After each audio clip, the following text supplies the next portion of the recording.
Haleluya. Jina la Bwana libarikiwe. Wakati tulikuwa tunaomba maisha ya ule papa mgeni mwenye alikuwa anafika. Wageni wanapewa neema sana. Amen. Omba Mungu sana ndugu yangu, sababu habari ya maiti yako c'est prévu 12e mois. Jo weko wanaandaa habari we maisha yako ya maliziki. Wachawi. Naona habari mbele yako huko mwanamke iko buchi. Na mwingine iko nyuma anavala nguo inafunga viko na kisu kwa mkono. Boti iko natia kisu lakini hayachoma kisu. Wakakamata maisha wanatia ndani ya jiwe, sababu hata unaweza tafuta kitu kingine namna gani akiziendeka. Mapromese zinaweza kuwa lakini haziwezi kuwa rezoli, sababu maisha yamekuwa ndani ya jiwe. Kuomba Mungu sana tusaidie kusudi ile hewa ya mauti tuyatoe ndani ya jiwe kusudi neema ingie. Me presence ya Mungu yenye kukosesha amani kufika mahali hapa mchana wa leo. Nikusema ya kwamba huko objectif moja ambaye Mungu alipenda utoke kwa nyumba na ufike mahali hapa. Jina la Bwana libarikiwe sana. Bila kukawia, mwenye kuna Biblia afungue kitabu cha Daniel. Tutazungumza leo juu ya Daniel. Napenda ule mwenye na Kiswahili ya Kongo ya bien. Nasema juu ya Daniel. Nasoma Daniel sura yake ya 5 mstari wa kwanza mpaka 14, kisha tunatambuka mpaka 31, ile mstari wa 31, na tunamaliza message yetu ya mchana wa leo. Tutasema maneno mingi, tutasema maverse ama Biblia ya mingi hata yasoma. Mwenye kuna kitabu ya Kongo, ya Kongo ya bien, hii Swahili yangu inaweza wa complicate. Hakuna wasomaji. Kitabu cha Daniel. Mwenye kuna soma Swahili ya bien, kitabu ya Daniel.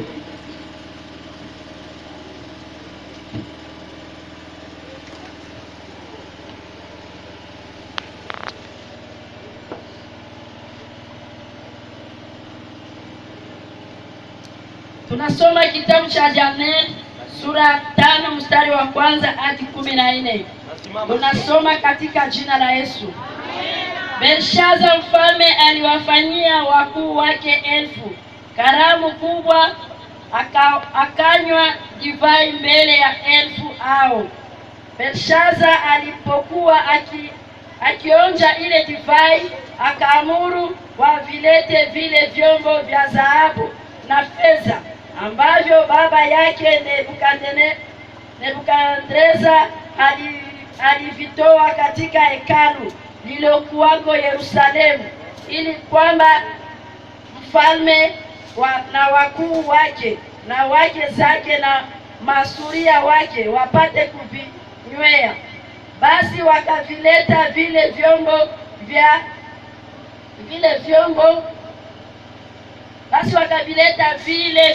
vya dhahabu vilivyotolewa katika hekalu la nyumba ya Mungu lililokuwako Yerusalemu, na mfalme na wakuu wakavinywea, wakanywa divai, wakasifu miungu ya dhahabu na ya fedha na ya shaba na ya chuma na ya mti na ya mawe.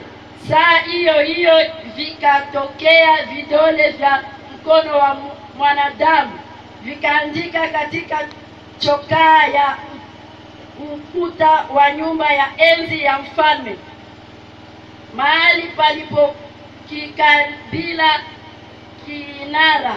Naye mfalme akiona kitanga cha ule mkono ulioandika, ndipo uso wa mfalme ukabadilika, fikara zake zikafadhaisha, viungo vya viuno vyake vikalegea, magoti yake yakagongana.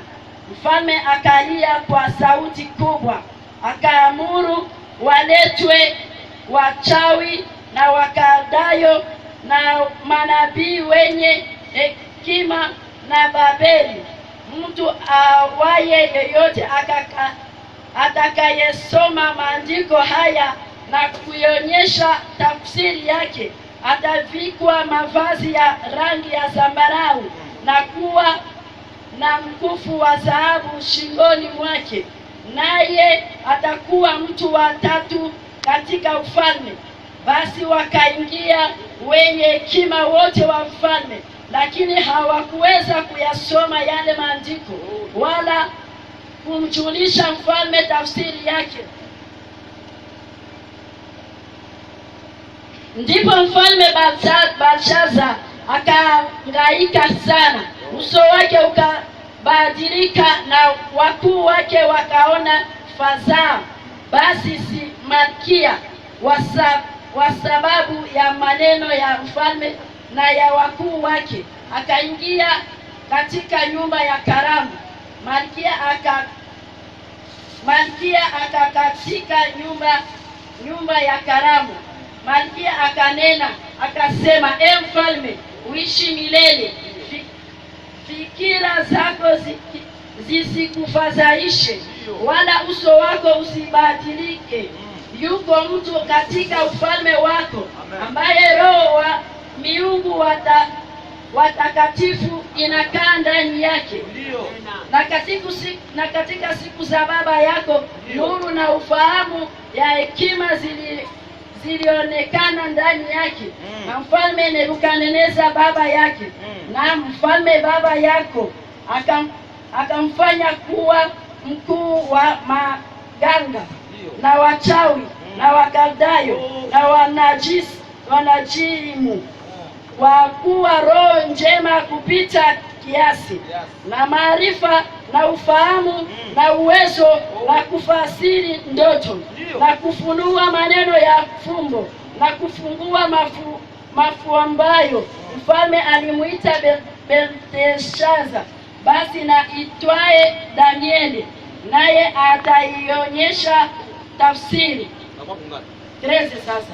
Ndipo Danieli akaletwa mbele ya mfalme, na mfalme akanena akamwambia Danieli, je, wewe ndiwe Danieli yule aliyemmoja wa wana wa baba yangu aliyewaleta huku toka Yerusalemu?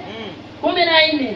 Nimesikia habari zako kwamba roho ya miungu imo ndani yako, na kwamba nuru ya ufahamu na akili bora zimeonekana kwako. Amena.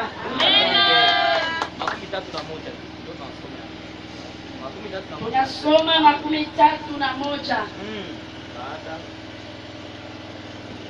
Na Dario Mmedi akaupokea ufalme, naye umri wake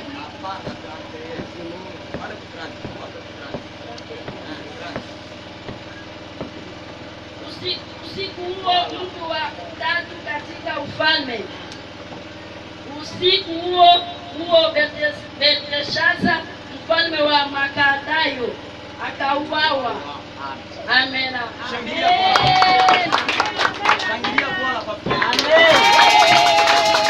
Haleluya. Shangilia kwanza Bwana kwa vigeregere. Ingelikuwa nasikia hii maandiko mzuri jinsi biko banasoma, niko naanza sema tu pale, kama mimi nikia mgonjwa maki niko na pona. Amen. Kama mimi nikia na njala sasa natamaliza tu kuhubiri na tashiba. Amen. Kama nikia nisikio aisikie bien sai na tasikia nisikia mnapona. Jina la Bwana libarikiwe. Ambia mwenzako pale sai unatapona. Ambia mwenzako sai unatapona. Pona msikia haya. Jina la Bwana libarikiwe sana. Tayari unashasikia msomaji amesoma vizuri Swahili, na kichwa ya neno nasema comment régner au milieu des ennemis. Namna gani unaweza kutawala nafasi ya maadui yako ama nafasi ya maadui. Amen. Namna gani unaweza ukatawala nafasi ya maadui. Kila mmoja kwa siku yuko na adui. Nani ana adui ya TikTok hicho? Unaweza kuzaliwa na mzazi yako ni adui yako. Unaweza kuzaliwa na kaka yako ni adui yako. Unaweza kuzaliwa na mama yako ni adui yako. Unaweza kuzaliwa na kaka na mchomba na vitu, anaweza kuwa adui yako. Sema ni kweli.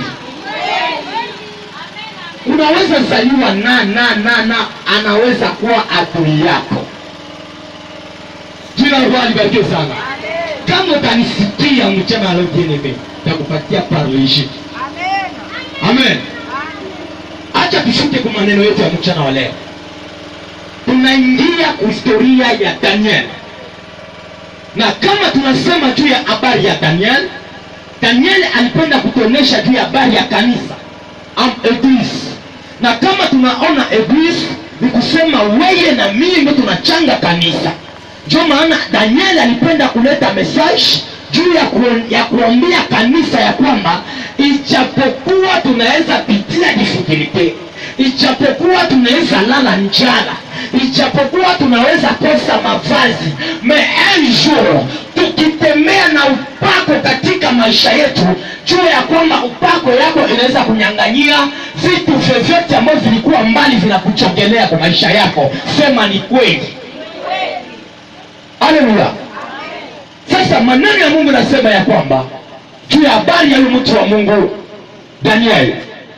Daniel walikuwa wanaishi huko Jerusalem, province moja huko nchi ya Israeli, kule nchi kabila 12 ya Yuda walikuwa pembeni hapo. Haleluya. Na waliishi hapo na wazazi wake walikuwa bien. Kazi yao ilikuwa ni kufanya maneno ya Mungu. Jina la Bwana libarikiwe sana. Ndio kazi yao ilikuwa ni kufanya maneno ya Mungu na ingine mashughuli yao moja fulani. Lakini napenda kwanza sitakuendea historia yote, namna gani alizaliwa, namna gani alikuwa. Ninapenda tu just niingie hapa kusudi tugomboe muda na nikuletee message yako, ujijue ya kwamba hivi kumbe maisha yangu kungali neema na ningali naweza kufanya kitu ya maana sana hapa chini ya jua. Haleluya. Huyu Daniel katika kitabu cha Agano la Kale ama Ancien Testament, hakuna mtu mwenye alikuwa na upako sawa vile Daniel. Hakuna mtu mwenye alikuwa na onction sawa vile Daniel. Tukiangalia kulikuwa wengine ba Daudi yeye alipagaliwa tu na wengine watumishi wa Mungu mafuta, akakuwa deja kohani. Haleluya. Samuel na yeye alipagaliwa mafuta, akakuwa na yeye kohani. Lakini Daniel hakuna hata siku moja Biblia inasema ya kwamba Daniel alipagaliwa mafuta na mtumishi wa Mungu fulani. Ni kusema ya kwamba Daniel alitembea na upako tatu.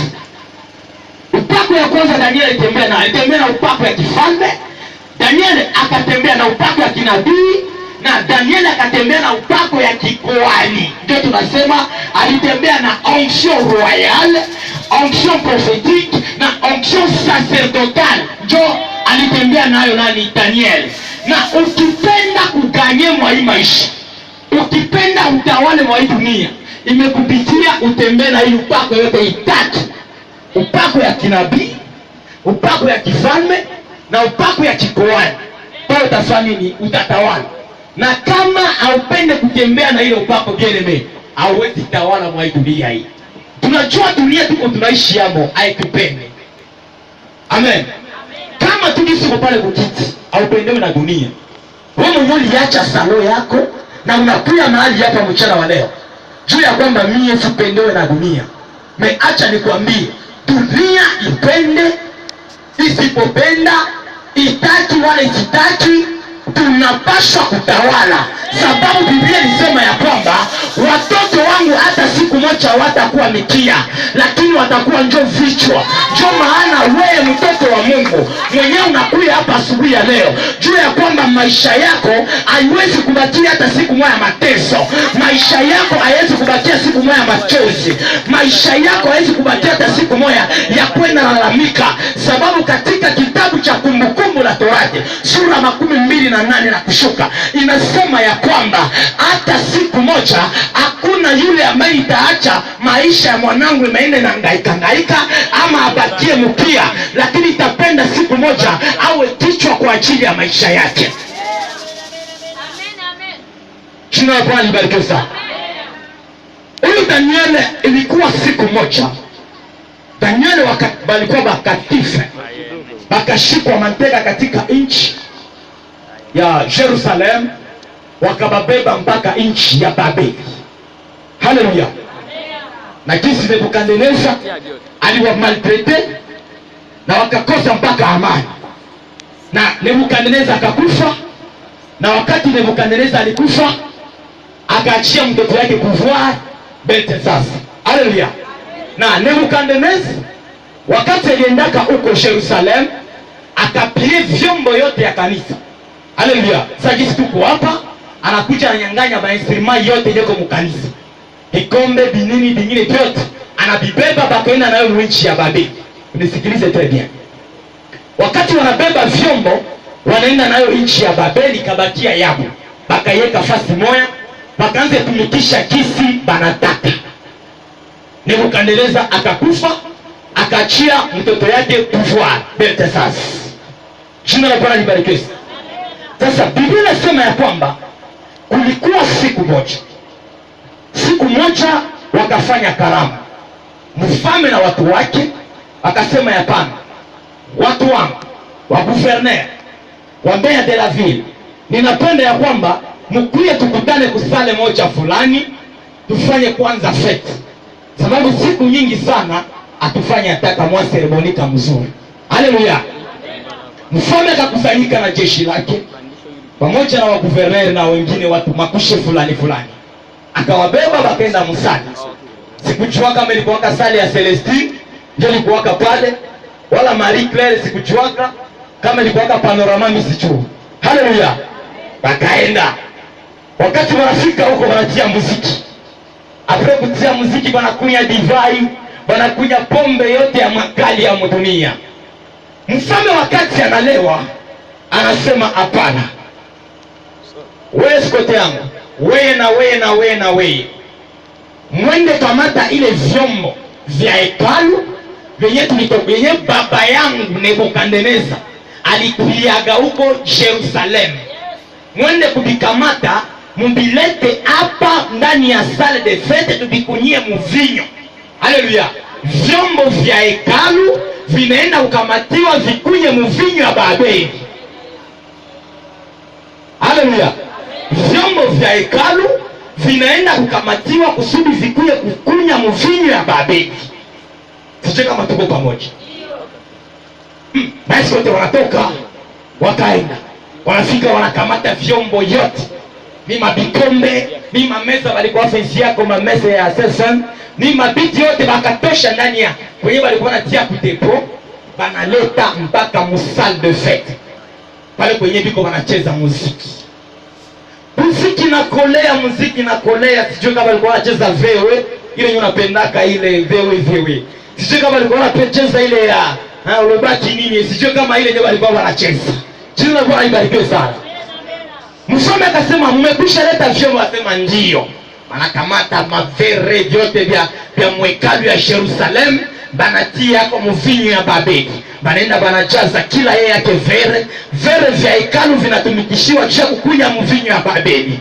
Kila mmoja anayaza yake vere ya pombe, kila mmoja anayaza yake vere ya pombe, banaanza kukunya na muziki ya mingi sana. Haleluya. Wakati wanakunya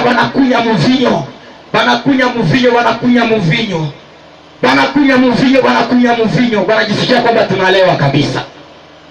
Biblia inasema ya kwamba wakati mfalme alikamata vere moja imejaa na mvinyo ya Babeli ndani ya vyombo ya hekalu ya Yerusalemu, akatia vere moja, anatia ndani ya kinywa.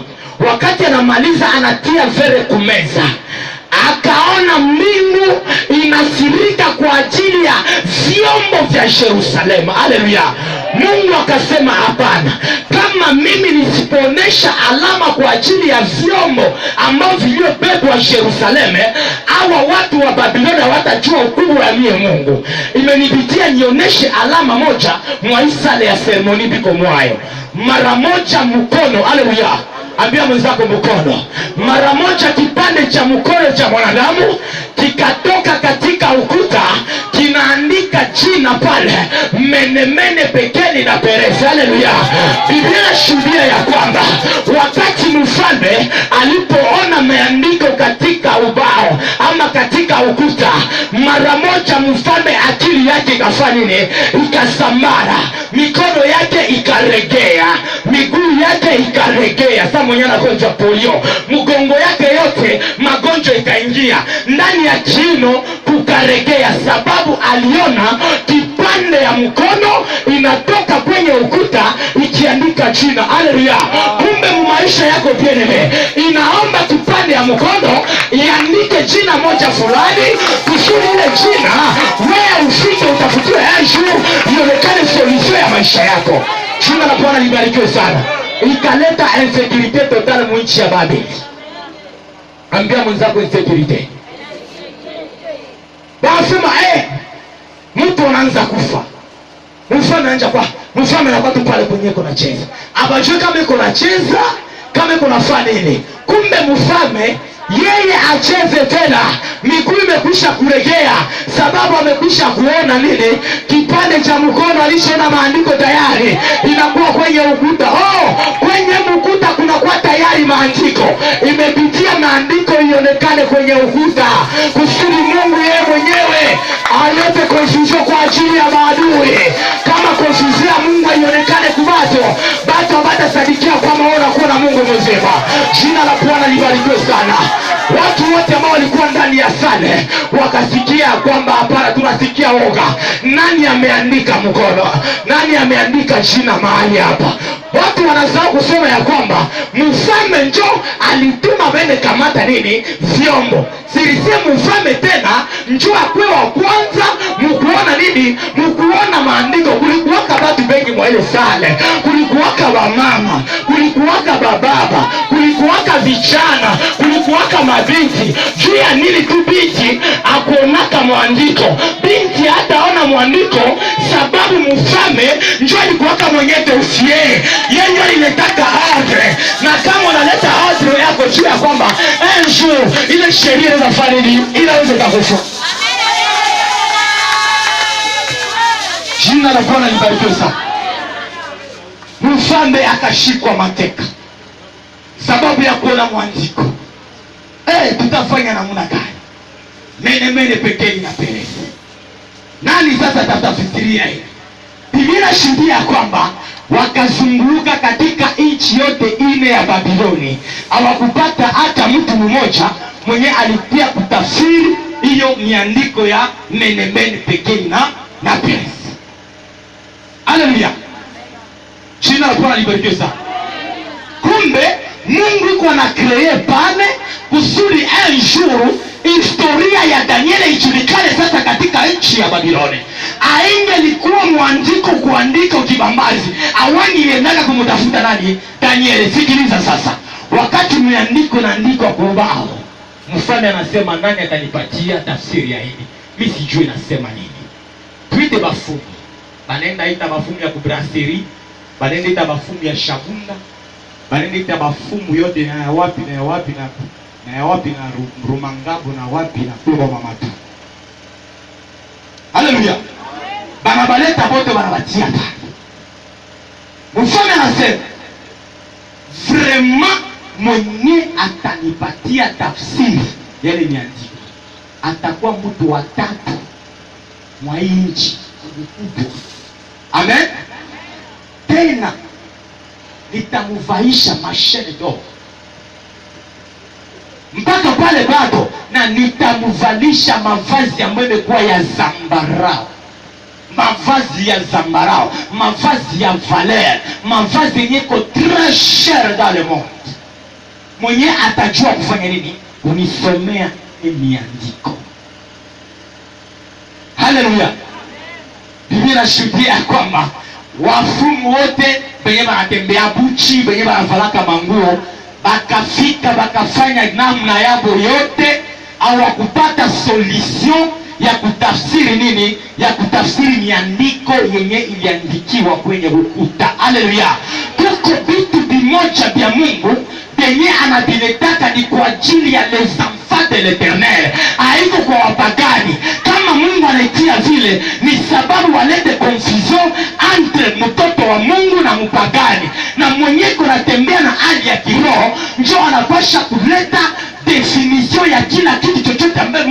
hatia. Haiko kwa watu yote, haiko kwa watu yote. Jina la Bwana libarikiwe sana. Bakachoka wanasema mbona tupate solution. Tulizania kwamba bafumu njoo wanaweza kumfanya akaanza kubazarau, kubadenigre mbele ya wale watu, mtoke na bufumu yenu. Huko balozi baya muna taktifu. Huko babure sana. Haleluya. Ilikuwa karamu kabambi, ilikuwa sasa vile assemblée provinciale. Jina la Bwana libarikiwe sana. Ilikuwa sasa vile assemblée provinciale. Watu walikuwa kama mingi sana. Sasa kulikuwa mama mmoja. Mama anasema hata na mimi kwanza niende kwa hii ceremony, sababu kwa hii ceremony niko nasikia biko wanasema hapo juu ya habari ya mfano aliona kama China, kama aliona nini derebo binamshinda. Acha kwanza na mimi niende kwanza. Haleluya. Huyo mama akaingia ne mwele sale. Wakati mama anaingia mwele sale, anamwambia mfalme, uishi milele mfalme. Ishi milele mfalme.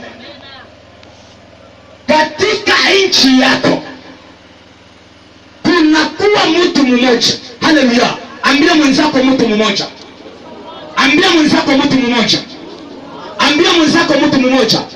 Na ule mtu mmoja ninataka akuwe wewe mchana wa leo. Ule mtu mmoja nimetaka akuwe wewe mchana wa leo.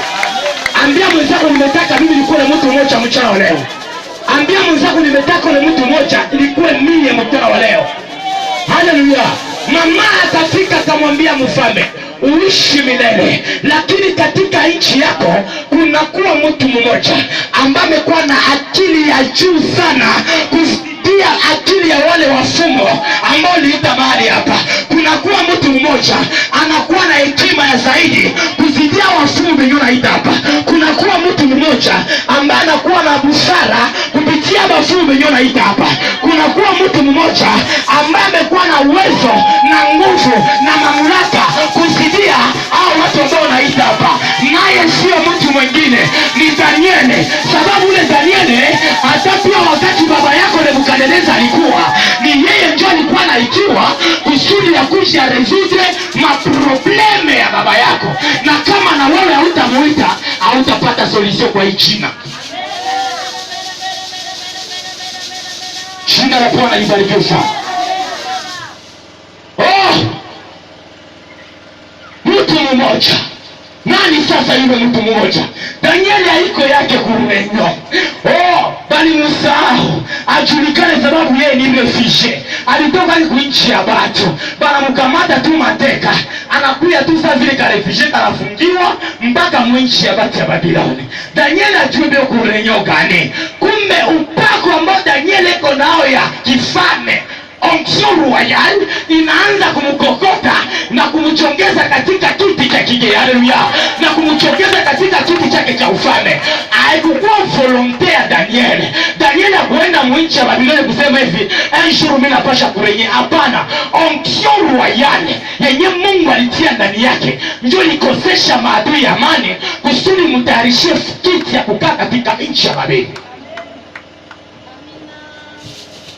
Jina la Bwana libarikiwe sana. Mama akasema huko mtu mmoja, jina lake Danieli. Ule garson très intelligent. Kwa hiyo habari ya hivi ni amana sana. Haleluya. Ambia mwende nitafutia Danieli. Mwende nitafutia Danieli. Sijue ni nani. Haleluya. Sijue Danieli ni nani. Mwende nikanitie. Bakatoka balenda mtafuta Danieli. Danieli wanamkuta akialikana chini. Iko naomba tu Mungu wake. Haleluya. Iko naomba Mungu wake katika nchi ya bati ya Bageya ya kigeni bien. Danieli iko pale ajulikane hata mwele nchi ya Babiloni. Hana hata mjomba wala tati. Ajulikane. Lakini upako ambao Danieli alikuwa nayo inataka kumjulisha katika nchi ya Babeli. Bien. Ukikuwa na dimension spirituelle, ujua kwamba priere yenye uko natembea nayo njoo inaleta upako ya kupatia kitu moja mu maisha. Au sikie njoo maana useme amen. Unasania kwapo na mtu kupatia $20, $5, $15, c'est facile. Il faut kuwe na onction. Upako moja yenye itapasha kusaidia yenye uko natembea na maisha. inaweza kusaidia. Haleluya. Isipokuwa ile upako moja yenye iko extraordinaire, yenye unatembea na inapasha kupatia kibali. Hapana tu kujikamata hivyo, nikia kikawaida. Kwa mama anapatia kwa mwenzangu. No! Usijiulize jua nini wanapatia kwa serviteur. Iko na upako yake moja fulani yenye Mungu alitia ndani yake, hata kwenye wao wanaona kuko nguvu, kwake yeye hakuna nguvu, akilomba atasaidiwa. Daniel akaitwa. Wakati Daniel anaitwa mbele ya mfalme Belteshaza. Daniel, ni wewe njone ambaye nilisikia baba yangu alikutosha katika nchi ya Yerusalemu. Akapiema vyombo huko. Kakuya na baba pamoja. Akakufunga, akakupiga. Nikasikia baba naye alikuwa anapitia mandoto manini. Wewe kwa kuwaka interprete wale masonge. Ndio vile hapa na mie na kuita. Nikusema hivi Daniel. Tulikuwa kusali de fête. Tukacheza muziki. Nilienda kamata vyombo hekalu ya Yerusalemu yenye baba alileta. Haiko mingi. Tukatumia nayo vyombo ya nini? Ya babe. Tukakunya mvinyo. Kwa tunakunya mvinyo, nikaona kukuta kipande ya mkono. Kipande ya mkono inaandika meneme Tegela Teresa. Sitatiri kaandika maneno. Mpaka hivi sijui. Njoo nikaita wafumu wanashinda. Haleluya. Nikaita wachawi yote ya nchi ya Babeli, banashindwa kunitafsiria hii maandiko. Sijue, nasikia sasa ndani yako mko roho yenye imekuwa juu ya miungu ambaye watu wangu wanakuwa. Haleluya. Onction sacerdotal inaanza kumkotesha sasa mfalme amani kusudi bafanye reprise na Daniel. Daniel hakukwenda na objectif ya kukamata ufalme katika nchi ya Babiloni. Hapana, ilikuwa ni upako ya kikoani ambaye alitembea naye kaanza kumpatia kibali. Jina la Bwana libarikiwe sana.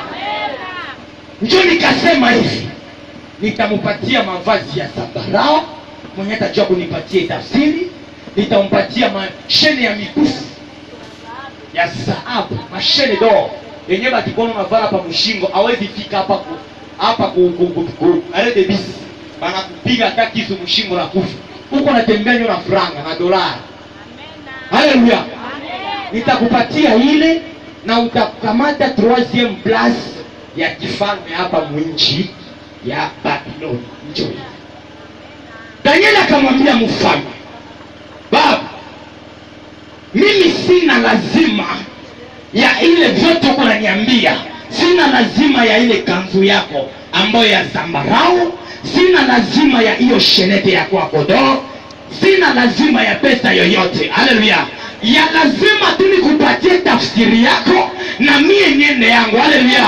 Sababu Daniel alijua ya kwamba kwenye iko anaenda mkifalme ili yenyewe wanamupatia hapa, basi Daniel kwao wanaanza kukorompre Daniel kwa habari ya interpretation de songe. Mungu alimupatia ya ipane kwa nini? Kwa bure. Kisha zawadi yake itakuya ya mingi kusidia ile mikufu. Amena. Mfalme asema ndio sasa vitakuwa. Haleluya. Amena. Ndio vitakuwa sasa. Mimi nakwambia hivi Daniel, kama utajua tu hii ndoto ama hii miandiko wakati utaitafsiria Daniel, mimi nakwambia hivi, wewe nitakupatia mavazi ya zambarau na nitakupatia mamikufu to na nitakupatia na mashenete na vingine na nitakupatia 3e place wa nchi yangu. Ndio probleme mimi niko nayo. Nakumbuka wakati David alitoka katika pori, anafika mbele ya mfalme Saulo. Saulo akamwambia David, hapa niko na probleme, Goliathi ananiinsekiriza hapa mwinchi ya Goliathi. Lakini mwenye atamuua Goliathi nitampatia na yeye ufalme na nitampatia bibi wangu wa nini, wa kwanza. Mungu anatia circumstance mu maisha yako kusudi anjuru ashanje stati. Haleluya. Ilipitia Goliathi asimame kusudi David afanye na engie. Aingelikuwa Goliathi kusimama, David angelipata ukubwa. Inaomba circumstance ichomoke mu maisha kusudi wabadilishe stati ya maisha yako. Ndio maana na yeye Danieli kulionekana circumstance mu nchi ya Babiloni kusudi naye historia yake ijulikane katika nchi ya Babiloni. Haleluya. Nakumbuka nimemkumbuka mtu wa Mungu Joseph wakati alikuwa katika prison akaona ndoto. Sikiliza wewe, Joseph alikuwa analala. Wakati Joseph yuko analala akaona ndoto.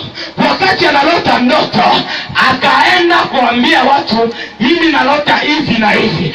Ndoto yako nalota bakupenda. Bakamfunga nani? Joseph. Mungu alipenda alete ndoto kwa Joseph aende itafsiria kubatu na ensure ndoto ya Joseph ivae mwili. Atakuwa mtu ambaye kamata deuxième place katika nchi ya Misri. Ndio maana pia maisha yako imekupitia utembee na upako tatu. Utembee na upako ya kifalme, utembee na upako ya kinabii, na utembee na upako ya ukoani. Pasipo hiyo upako yote tatu hauwezi ukapate kitu. Haleluya. Unakuwa vitu vimoja yenye abiombe degree ya masomo. Haleluya. Masomo tunasomaka sasa kudekuraje. Wende kwa masomo. Ndio maana mimi naoneaka huruma hapa wanafunzi wasemaka niko ukipe unaingia msemke unaingia msisi niko ukipe. Ndio maana mimi sende kwa kanisa niko na metide masiku. Ndio unaweza sema vipi? C'est l'Éternel qui donne et il donne à celui qui veut. C'est l'Éternel qui donne. Na kama utabakia mu distraction bien aimé, tu ne changeras jamais. Utabakia tu vile. Sababu pesa ni ya Mungu, maisha ni ya Mungu, masomo ni ya nani? Ni ya Mungu. Un jour wakatia offre quelque part. Banasema tuko na lazima ya licencié.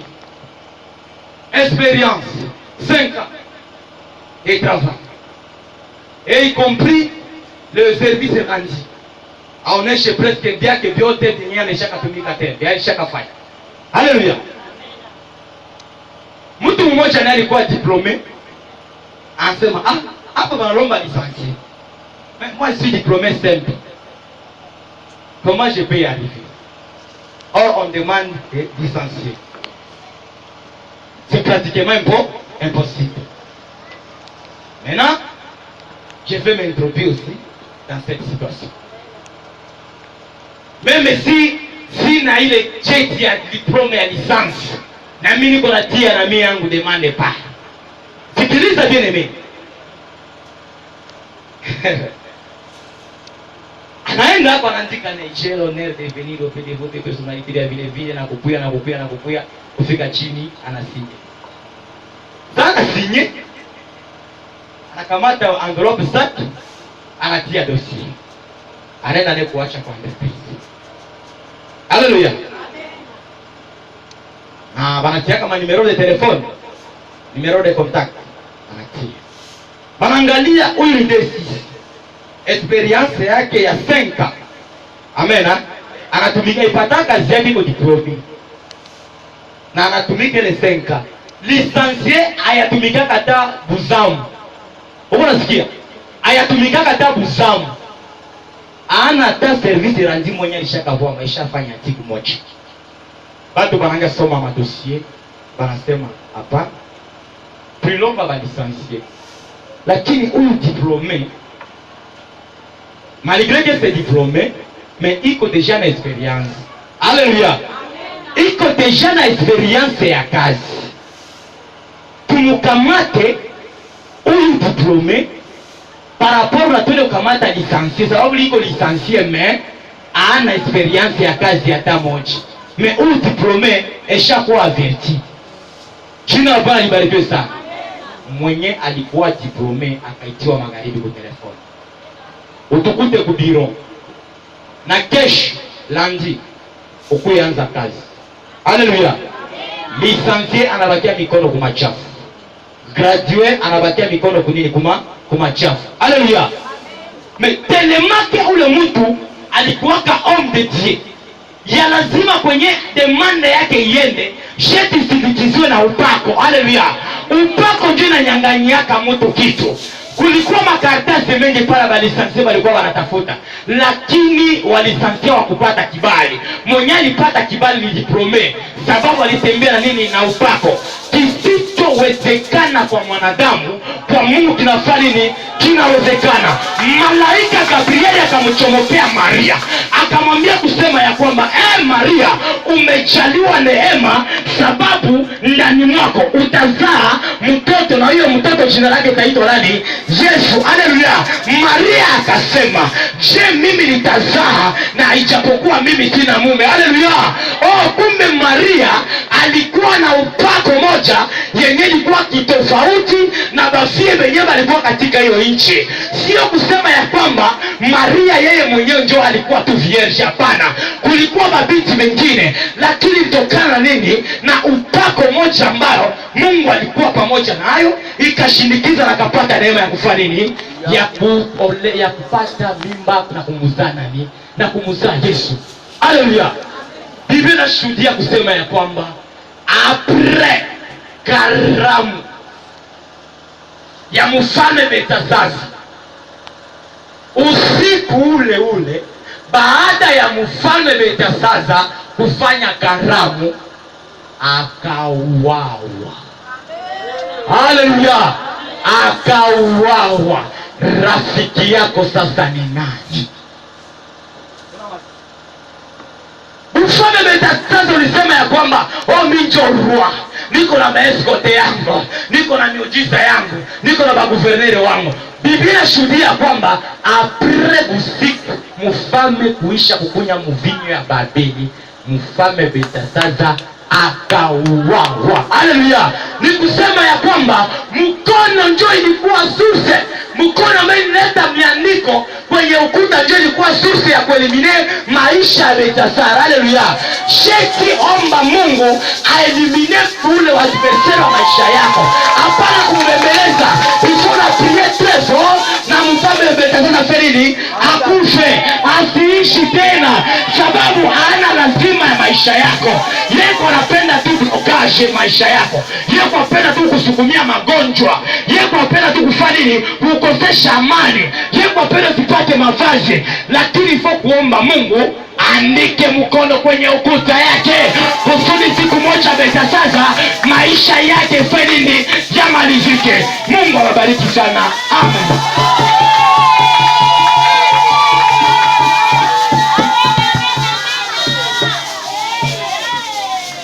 Amen. Jina la Bwana libarikiwe sana.